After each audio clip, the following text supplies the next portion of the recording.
Welcome to Creator Moneyball, where we talk about creator monetization best practices, building a community around a personal brand, and creator mental health, emotional regulation, and preventing burnout.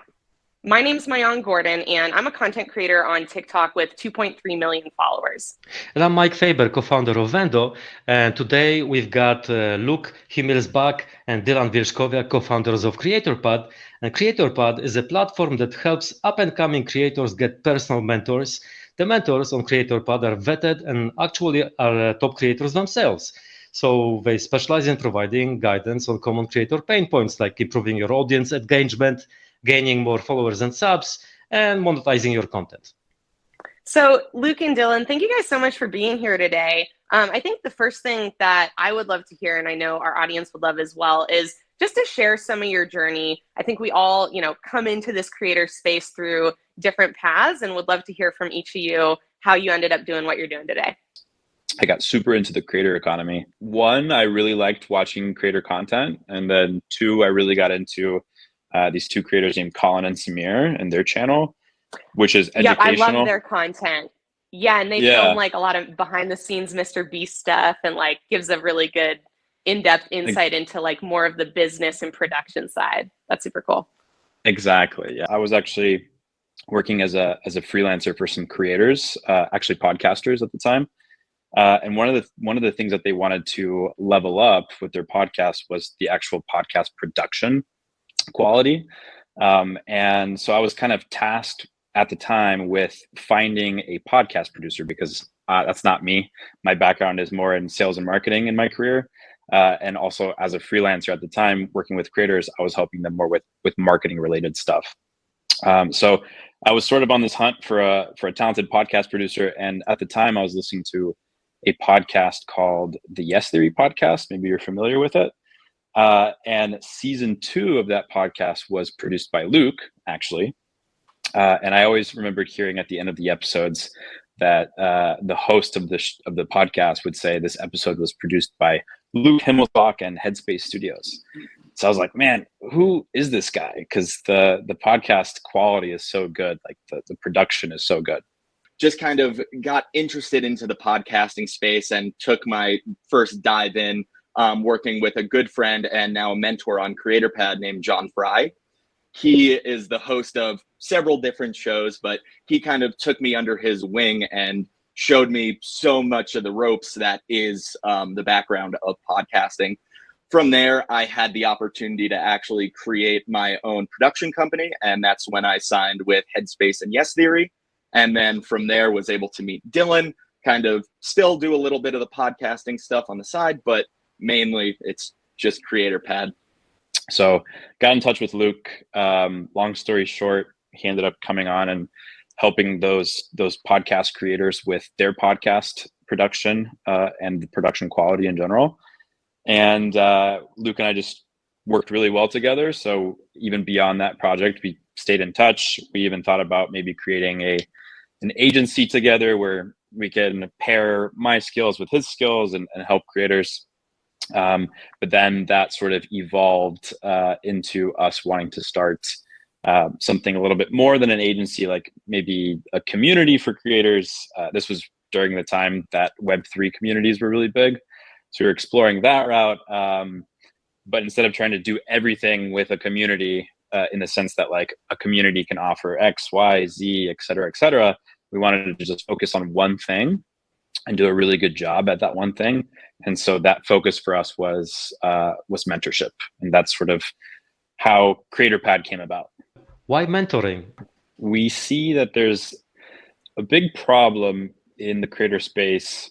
It takes a very long time to grow just simply from pushing content out without maybe utilizing some best practices in marketing or content optimization, things that maybe you might not know about unless you go through some type of coursework or you have a mentor, or, some kind of person that's guiding you through the journey.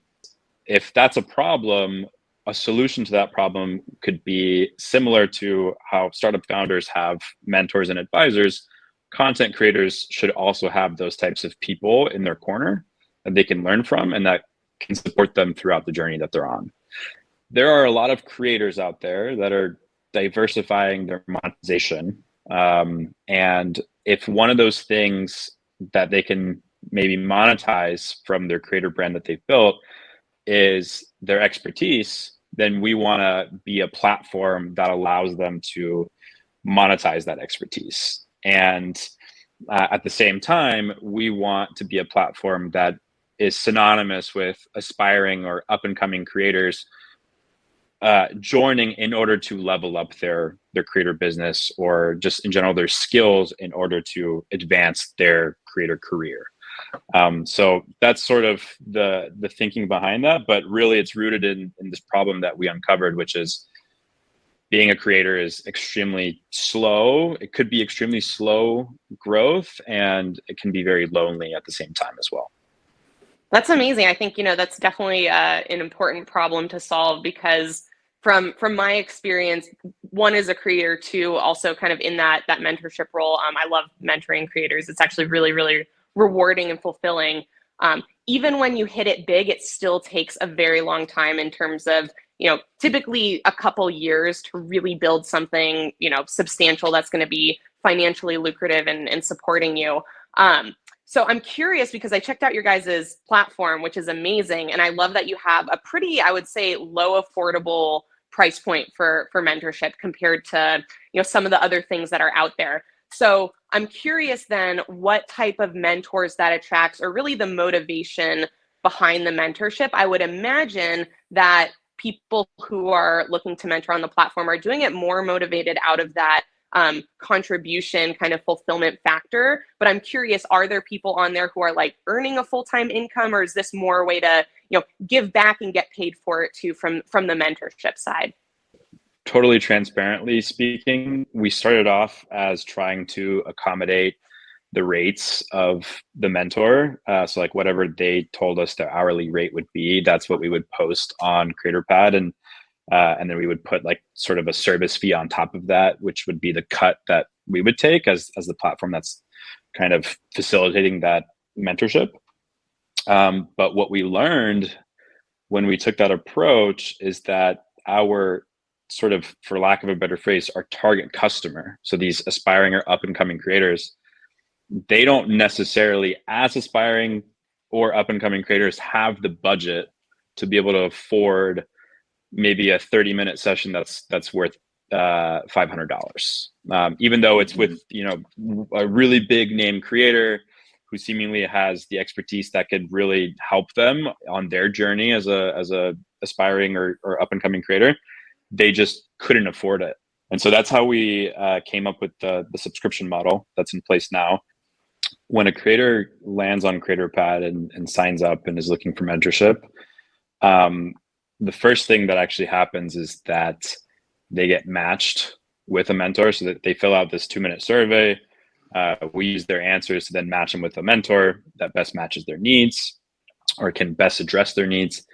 And then they're able to have these sessions with these mentors. And the approach that the mentors have with these creators is that it's really, they try to understand what their needs are first before maybe getting into like what the evolution or the trends are of the platforms. Because the pain points that creators are experiencing, I would say, are very specific to their business, can be very specific to their business. And so, maybe they know about the evolution of the platforms, they know about the trends on the platforms, but they're just having a problem with maybe understanding how to best engage their audience. And so that can be something that they seek mentorship or guidance on, because they just haven't really been able to figure that out. That being said, they do ask, like if you're a creator that's posting on TikTok primarily, and maybe also YouTube, maybe you're repurposing that content for YouTube Shorts, you're also doing the long game on YouTube, maybe you're also trying to diversify and go on Instagram. Facebook now has their shorts sort of blowing up in a way. So you have this content that you're posting on all these different platforms, and you get matched with a mentor that has expertise across those platforms or is proficient with those platforms. Some of the approaches that the mentor may take is, first and foremost, they want to see what their content looks like. And a lot of, I would say maybe Luke can talk about this a little bit more, but like a lot of creators think that, let's say they're making content on TikTok and it's really working for them there. And then they want to repurpose that content for other platforms like Instagram, Facebook, YouTube. And it just doesn't translate as well on those platforms. And so they try to really understand from the mentors why that is, why these trends might not work on other platforms, what kind of insights do these mentors have on like what they should change with their content to make it work on those platforms. So many individuals, so many up and coming creators think that they can just kind of, the name of the game is repurpose content, right? So whether you're creating a long form and then making YouTube short out of it, and then a TikTok and then a reel, a lot of people will take that main cut, chop it up a little bit, and then just post it and send it on its way. And then when it doesn't perform, they're like, it's the platform.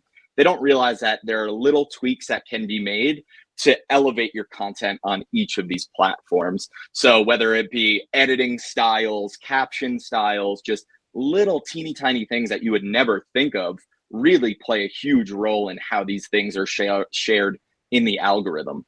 So step one is go to the basics, see what your audience is looking for. Step two, learn about the opportunities behind repurposing for different channels. What is step number three for growing engagement and growing your audience? I think that's totally dependent on the platform you're utilizing or looking to kind of get engagement on. There's best practices for everything, like I was saying, and that's really where these mentors come into play.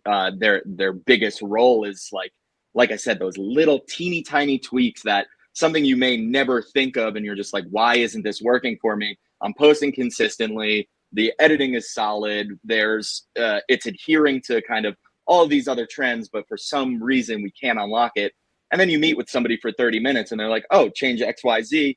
And then you make a week more of posts and you see 10x, 5x, whatever that may be in performance. We only read about those like huge success stories like Mr. Beast and like some of these other people, but we don't hear often enough about mid-tier creators. We don't hear about their stories because nobody is asking, right? So, but I will let Mayan go first, and I think we lost Luke. That was a tough question, and he's gone. Well, I was going to say, should we wait a minute to see if he pops back in? We're going to pressure Dylan now, we're going to squeeze it out of him.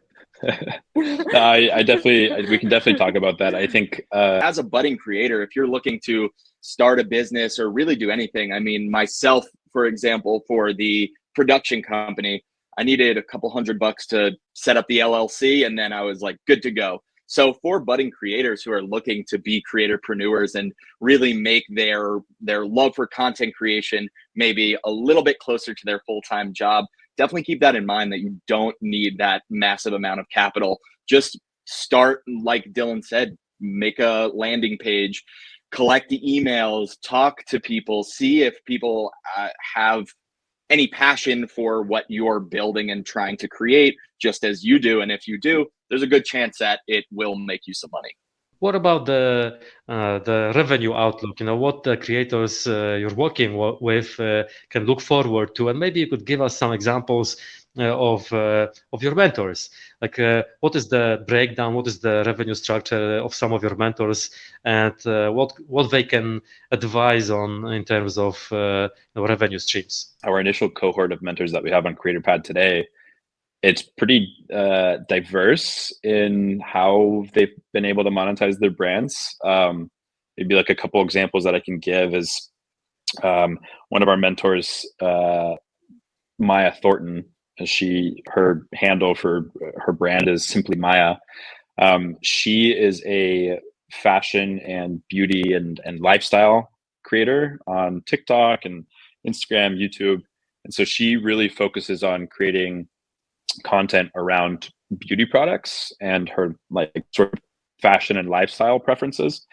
And so for her, monetization is in the form of brand deals, since she's working with so many products, as well as affiliate marketing. So if she's working with those products and then her audience decides to also want to purchase that product that Maya is perhaps using for her beauty routine, let's say, then if they purchase through Maya's special link in the description of the video, then basically she would get a commission for that revenue that brand is making from that purchase.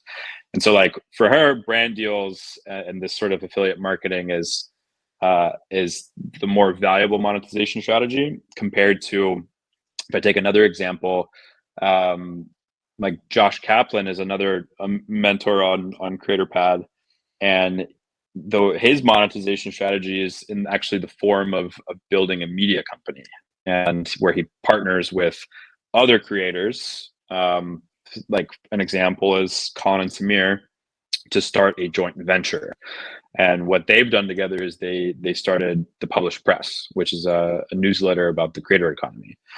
And so for Josh, like that's his monetization strategy. And then maybe Luke, you can talk about somebody like John Fry, since you've worked with him a lot, because his monetization strategy looks also very different since he's running a podcast. That's kind of one of the exciting things about meeting with all of these varied creators, from the platform that they're working on to the type of niche that they're in. All of these monetization strategies are so different. For somebody like John Fry, he runs a show called OKOP with one of his good friends. Very, very popular TikTok show. They also have a podcast, YouTube, etc. So the way that they look at their monetization strategy is through whether it be brand deals, or also on the flip side, on the back end of their business, they also run a B2B media service, essentially, that coaches and trains businesses on best practices for TikTok editing, best practices for how to shoot, for scripting. So they'll really curate everything. And while they're still making a majority of their income through their content creation on TikTok, YouTube, all of these other platforms I mentioned, they're still making a massive amount of income of their like overall income. A large portion of that, I should say, is from this back end work. Another mentor is Noah Jennings. I think his monetization strategy is really unique because he started creating largely TikTok content about basically he's a designer. He's a UX UI graphic designer, illustrator. He's very, very talented. And what he was doing, maybe you've actually seen some of his content on TikTok, is he was taking an existing brand and then redesigning that brand, redesigning that logo if it were a different type of company. So like if Amazon was a ramen noodle company, and so he would like redesign the Amazon logo into like this noodle company logo, etc. And his videos were performing really well. Like people really resonated with that type of content. And he actually decided to start his own design agency naturally. And now, so a lot of the content that he puts out, it's maybe still related to design with like the rebranding, but I actually see a lot of his content on LinkedIn just in general about design. And that's all to be able to sort of promote his design agency. So that's like his main monetization strategy right now is to keep growing that business. And it just, so like, I think he did a really a sort of like good job, and it was really smart of him to find something like that, or figure out something like that has a lot of synergy with the type of content that he was and still is creating. Marianne, I think we've seen that before. I mean, people experimenting with different things, people trying different things, and they find solutions like monetization methods and revenue sources in unexpected places. And we don't even know where it's taking us, but at some point we're discovering that we're good at something, and somebody's willing to pay for it, right? Yeah, that's a great point. That's kind of, a bit of my journey. I started out as just an entrepreneur and was creating content for my businesses. But then as, my glass blowing business content really started to blow up on TikTok, I started realizing there were all these other opportunities. And I think that's a great point, that sometimes it takes trying out like multiple different things before you find the monetization path that really is long-term and cumulatively going to work for you. I'd encourage people, and I'm sure you guys can kind of agree with this and spoke to it already, in that you had to change up your kind of pay structure on your platform, is that it's not something usually where someone on their very first try is going to have it all figured out. And it requires a lot of just trying things out, experimenting, testing, and really letting your kind of passion and curiosity drive you, instead of focusing 100% on monetization. Like, the monetization will come when that convergence of passion and talent and need really, I think, hit each other. And for me, I'd love to hear about this from you guys, but for me, focusing more on the passion created more monetization than focusing on the money aspect of it. Have you guys found that to kind of be true as well? I would say so. Yeah, definitely. It just makes the content that you're creating, is there's more life and passion behind it when you're putting your all into it. When you're focusing 30-40% on, oh man, how am I going to pay my bills? How am I going to do X, Y, and Z?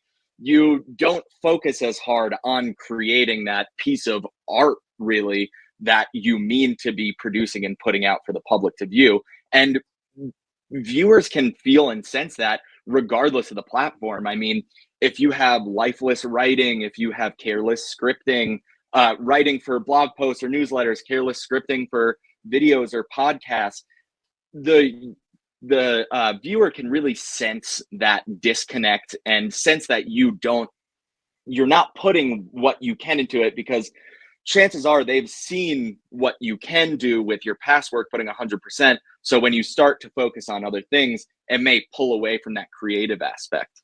Thank you so much for sharing your thoughts. And maybe to wrap it up, could you give us a heads up on the opportunities awaiting creators in different channels or cross-channel, or what do you think is the biggest opportunity out there? And there's really an opportunity for a creator middle class to develop. And what I mean by that is that obviously not everyone is going to be able to be part of that top 1% or top even 10% of creators that are sort of dominating the creator landscape with getting the most engagement, getting the highest numbers of followers, subs, views, whatever it may be, whatever performance metric we're talking about. Not everyone is able to obtain that type of success, for lack of a better word, as a creator. But ever increasingly, there's an opportunity, I would say, for creators to really be able to create, as we've been talking throughout this podcast, really be able to create a sustainable business around their creator career, if they're able to find sort of that synergy between the content that they're putting out and maybe the product or their service that they're building, which augments that content, or vice versa. I guess content augments that product or service that they're building. So there's really, I would say, just to kind of finish the point, like there's really an opportunity with so many different products out there that are trying to empower this creator middle class, like so many different ways to be able to monetize, different platforms to be able to find some of the more niche brand deals that are out there, to connect with other creators in their niche or like in their space, to sell a product or service, or to create a marketplace, either through Shopify or maybe even with working with Vendo.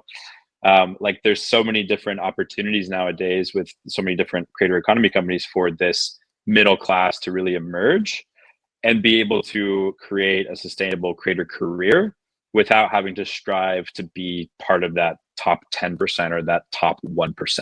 And I think that's really inspiring. And I think that's also very motivating for a lot of the creators that are maybe just getting into it or aspiring to get into it. Like they don't have to worry about being the best, like being on the level of Mr. Beast. They just can worry about creating good content and maybe also finding out what that optimal monetization strategy is, maybe revolving around that product or service that they're building at the same time. And on top of that as well is just leveraging your audience and seeing what your audience wants, because that audience is who is going to allow you to make this your full-time job, whether it's through monetization and viewership or you selling a product. If you can lean on your audience and really find out what they want and what they need from you and what they're looking to get from you out of consuming your content, that's a fantastic way to leverage your opportunities to continue to grow to be a full-time creator. Beautiful. Thank you guys so much. If people want to either sign up as a mentor or a mentee, or if they want to get in touch with both of you, maybe for some cool, business partnerships or other opportunities, what would be the ways to do that? Thank you so much for having us. Firstly, really appreciate it. And this was definitely a really fun conversation. I would say that the best way to find CreatorPad is just to go to CreatorPad.io. In your web browser, and that's our main website, so you can find out how to sign up. What's really cool is that we offer free mentor matching.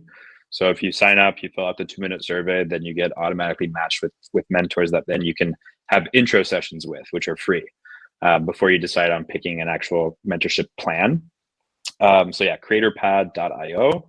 And then otherwise, if you want to get in touch, I think getting in touch on LinkedIn works. You can find both Luke and I on LinkedIn just by searching our names, as well as you can always email us at hello@creatorpad.io. And I'm excited to keep listening to Creator Moneyball moving forward after this episode itself. All right, Luke, Dylan, thank you so much for coming on the show. Mayan, as always, thank you for co-hosting. You've been watching Creator Moneyball, and make sure to subscribe and follow, and see you next week.